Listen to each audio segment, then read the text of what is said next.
Olá, sexto ano, como que vocês estão? Espero que todos estejam muito bem. Nas nossas últimas aulas de ciências, nós estamos conversando sobre sustentação e movimento, capítulo 8 do nosso livro 2 do SAS. E a gente conversou sobre os músculos, que são órgãos efetores dos movimentos, coordenados pelo sistema nervoso central. O sistema nervoso central envia a informação e os músculos executam o que o sistema nervoso central está mandando. Vimos que temos três tipos de músculos: músculos lisos, que estão presentes nos nossos órgãos internos, o músculo cardíaco, presente no coração, e o músculo esquelético, aquele que está ligado no nosso esqueleto. E hoje, então, a gente vai conversar sobre o controle dos movimentos musculares, como que o sistema nervoso central faz para controlar esses movimentos. Por isso, eu peço que você pegue o seu livro 2, abra aqui na página 53, para que juntos a gente acompanhe, então, essa aula. Gente, nós já aprendemos, então, no último capítulo, no capítulo 7, sobre o sistema nervoso, sobre os neurônios, sobre os impulsos nervosos e sobre neurotransmissores, que é como as mensagens passam de um neurônio para o outro até chegar então nos órgãos efetores, que nesse caso então vão ser os músculos.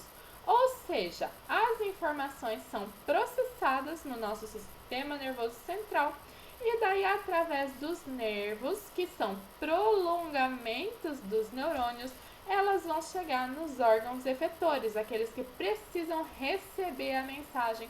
E é assim que o sistema nervoso central vai então comandar e coordenar os movimentos musculares.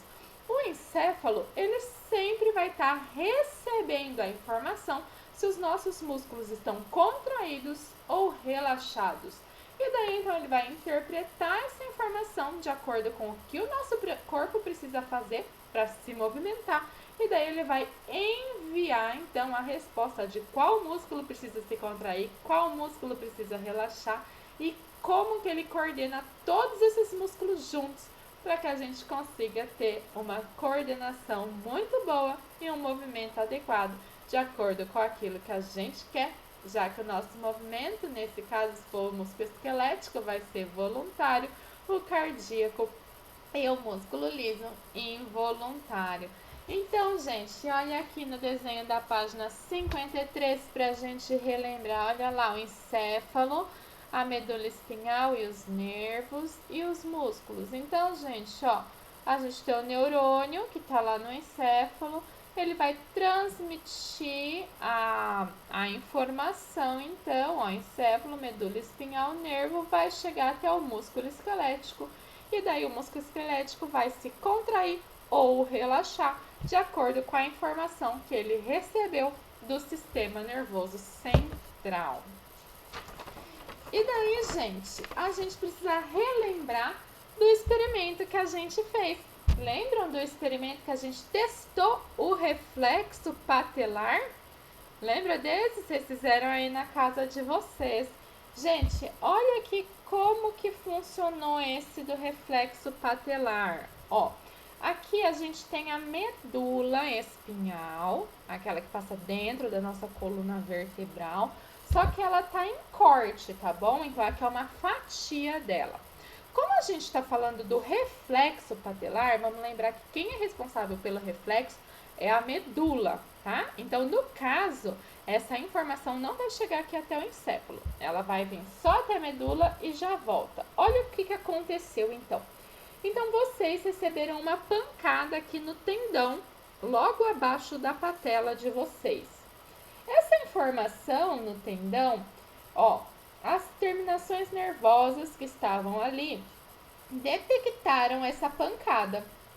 Então, uma informação foi passada pelas terminações nervosas, ou seja, o impulso nervoso foi levado até a medula, porque lembra, os nervos tanto levam informações como trazem informações. E daí essa informação chegou na medula. Como era um reflexo, A medula mesmo responde quando é reflexo, lembram disso? Então, a própria medula, então, o neurônio da medula espinhal recebeu essa informação, transmitiu para o outro neurônio, lembra quando a gente transmite para o outro neurônio? São neurotransmissores. Transmitiu para o outro neurônio e esse neurônio é aquele neurônio que vai levar o comando para o músculo. Levou o comando para o músculo. Qual que era o comando para o músculo? Para o músculo contrair. E como o músculo contraiu, a sua perna levantou levemente. No caso, por exemplo, se fosse um outro movimento que não fosse um movimento de reflexo, em vez daqui o neurônio da medula já transmitir para o outro neurônio para contrair, ia ter que ir até o encéfalo, para o encéfalo processar a informação, e era o encéfalo que ia devolver essa informação para daí o músculo contrair. Lembra que falamos que daí o caminho ia ser um pouquinho maior, mas o funcionamento é do mesmo jeito. Mas, gente, o músculo em si não faz o movimento do nosso corpo sozinho. Para a gente ter os movimentos do nosso corpo, nós precisamos, além do músculo se contraindo, dos ossos e das cartilagens. E é por isso que nós vamos falar deles. Vejam aqui ossos e cartilagens na página 55. Quando a gente fala de ossos e cartilagens, os ossos e as cartilagens formam o que a gente chama de esqueleto. Vejam aqui o nosso esqueleto e tenho certeza que vocês lembram do esqueleto que fica lá no nosso laboratório de ciências, lá na nossa escola, né? O esqueleto, ele é o eixo de sustentação do nosso corpo. Senão a gente ia ser um monte de músculo solto, né? E os músculos esqueléticos, eles se prendem ao esqueleto. Então, é o esqueleto que vai sustentar o nosso corpo. Além disso, ele protege órgãos internos, órgãos muito importantes que vamos ver logo adiante. E as cartilagens? Já falamos de cartilagens, hein? Falamos do tecido cartilaginoso. As cartilagens, elas são resistentes, mas elas são flexíveis. Elas podem ser encontradas, por exemplo, aqui no nariz, sustentando esse tecido mole do nariz, para que fique sempre aberta nossas narinas, para que a gente respire. São encontradas aqui ó, no pavilhão auricular, para que fique sempre aberto e a gente capte os sons. Mas elas também são encontradas na extremidade dos ossos, para impedir o atrito entre os ossos e impedir assim o desgaste dos ossos. Nós também conversamos sobre isso e falamos de pessoas que têm desgaste na cartilagem e por isso tem dificuldade para caminhar, por exemplo, né? E precisa até às vezes de cirurgia para corrigir aqui. Então as articulações são pontos de encontro entre dois ossos. Então sempre que a gente falar de articulações, o que são articulações? Onde dois ossos se encontram. E existem articulações que são móveis, aquelas que permitem movimentos. Então, por exemplo, entre aqui as falanges dos nossos dedos são articulações móveis, ó, permitem movimentos. Aqui, ó, temos a articulação do cotovelo, que permite que a gente movimente. Temos articulações no pescoço, para que a gente movimente, então entre as vértebras. Temos a articulação do joelho, temos a articulação aqui da mandíbula. Gente, temos muitas articulações móveis no nosso corpo. E nelas, a maioria, temos então cartilagem para evitar o desgaste entre esses ossos, tudo bem? Evitar o atrito, senão os nossos ossos iam desgastando e depois a gente não ia mais conseguir movimentar, ok? Então, essa é a grande importância das articulações. E também falei para vocês que os ossos vão proteger órgãos muito importantes do nosso corpo, órgãos vitais. Olha só, a nossa caixa craniana, a calota craniana, protege todo o nosso encéfalo. E a gente viu no capítulo anterior a importância do encéfalo, né? Então, a calota craniana aqui, ó, protege o encéfalo. A gente tem também a caixa torácica, que protege aqui, ó, pulmão, protege coração, protege alguns outros órgãos que temos aqui. Então, muito importante para a proteção de órgãos vitais. Temos também as vértebras que protegem a medula espinhal. Falamos, né, a grande importância da medula espinhal e o problema de lesões da medula espinhal. Gente, então a coluna vertebral muito importante para proteger a medula. Então, uma outra função aí do nosso esqueleto, além de sustentar o nosso corpo, é importante para a proteção de órgãos vitais. Mas vamos entender, gente, e relembrar um pouco como que os ossos são formados. Falamos de tecidos ósseos no capítulo 6. Ossos, então, são células, ossos são vivos, vamos lembrar disso, né? Ossos são vivos. Então, temos células e muita matriz extracelular, ou seja, muita substância fora das células. Então, tem uma célula aqui, outra célula lá e muita substância entre as células. As células ficam muito distantes uma da outra. E essa substância que a gente tem é uma substância calcificada, ou seja, tem muita proteína e muita substância, principalmente de cálcio e de fósforo. Lembra que a gente fala que o osso é formado por bastante cálcio e fósforo? Então, muito cálcio e fósforo. E como o osso é vivo, a gente vai ter muitos canais por onde passam vasos sanguíneos e nervos. Tanto é que não é à toa que quando a gente bate o joelho, bate aqui esses ossinhos, dói pra caramba, não é? Por causa dos nervos que a gente tem. Então, gente, não se esqueçam que ossos são vivos. E como que é um osso por dentro? Vejam aqui na página 57. Olha só. Se a gente olhar as extremidades dos ossos, as extremidades do osso é formado por um tecido ósseo esponjoso. Olha, parece uma esponja cheia de buraquinhos. Já o meio do osso é formado por um osso compacto. Não tem esses buraquinhos, não.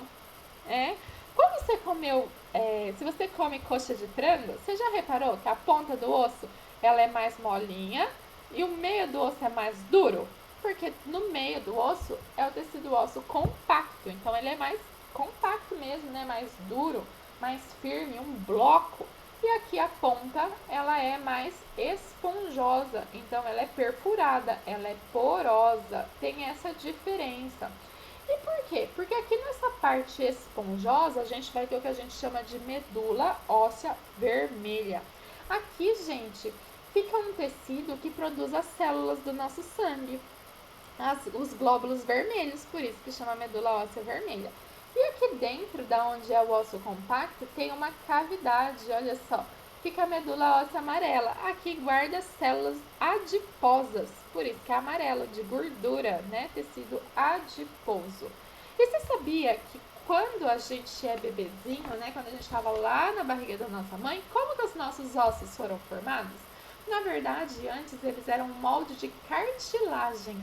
E daí foi depositando cálcio nesse molde de cartilagem e formaram os ossos. Só que a gente sempre teve um pouquinho de cartilagem para permitir o nosso crescimento. Até que no fim da adolescência e no começo da nossa vida adulta, o nosso crescimento para. Então, olha a diferença aqui, ó, de um raio-x de uma pessoa, então, da mão de uma criança, olha aqui, ainda tem cartilagem, e a mão de uma pessoa adulta, a gente repara que aqui, ó, não tem mais cartilagem, é só osso mesmo. E até aqui nas falanges dá pra perceber, né? Porque o tecido ósseo fica bem branquinho na hora do raio-x, tá bom? Então tem essa diferença, por isso que quando a gente fica adulto, para de crescer. E como que esses ossos se movimentam, né? Você fala assim, nossa, o osso é rígido, ele não se dobra. Então como que os movimentos do corpo acontecem, né? Se eu falei que só os músculos não têm movimento, mas só os ossos são rígidos. É um sistema de alavanca, gente. Vejam aqui na página 58. Então, quando a gente fala de movimento do nosso corpo, a gente vai precisar tanto dos nossos ossos quanto dos nossos músculos. Só músculo ou só osso, a gente não consegue, então, nos locomover. E a gente geralmente tem dois pares de músculos que eles vão fazer movimentos contrários para que a gente consiga, então, se locomover. Lembra que os músculos se unem aos ossos pelos tendões e daí eles vão se fixar nos ossos. Vamos ver o exemplo aqui, ó, do braço e do antebraço. Então, na frente aqui do braço, a gente tem um músculo que chama bíceps e atrás um músculo que chama tríceps. Gente, a gente não precisa ficar preocupado com o nome em si. O que a gente precisa entender é que na frente aqui tem um músculo e atrás aqui eu tenho outro, tá bom? E que eles vão fazer movimentos contrários. Então, para que eu dobre o braço, para que eu flexione meu braço, olha só. O bíceps, o da frente, está contraído, enquanto o de trás está relaxado, está alongado. Olha só, como o da frente contraiu, ele diminuiu o seu tamanho. E ele não está ligado aqui, ó, nesse ossinho aqui. Então, se ele diminuiu o seu tamanho e ele está ligado aqui, ele puxou esse aqui, ó, diminuiu o tamanho e puxou esse aqui, ó, puxou, porque diminuiu o tamanho e puxou. E daí agora, se ele relaxar, isso aqui vai estender e daí esse vai conseguir ir pra lá, tá bom? E daí o que que vai acontecer aqui, ó? Esse de trás, quando esse relaxa, esse aqui, ó, ele encurta. E se esse de trás aqui encurta e ele tá ligado aqui, vai encurtar e tudo isso que tá estendido vai puxar para trás. E é assim que a maioria dos movimentos funcionam. Esse também funciona para a perna da mesma forma, tá bom? O músculo que a gente tem na frente da coxa e atrás da coxa. Por isso é muito importante que a gente mantenha a saúde dos nossos ossos. Como a gente falou que os ossos é formado principalmente por cálcio, a gente precisa manter na nossa alimentação uma dieta rica em cálcio. E onde a gente encontra cálcio? Principalmente nos leites, nos derivados e nos vegetais escuros, como por exemplo, couve, brócolis e também em alguns grãos, como aveia, amêndoas, isso é muito importante. Falamos também da importância de tomar sol. Lá no começo do ano, né, nos capítulos do começo do ano, é muito importante para a produção da vitamina D. E a vitamina D vai auxiliar na absorção de cálcio no nosso intestino. E a prática de esportes também é muito importante para manter os nossos ossos fortes e saudáveis. Eu peço agora que, para finalizar essa aula, vocês façam o Agora é com você aqui da página 61. Nos vemos na próxima aula. Tchau, tchau!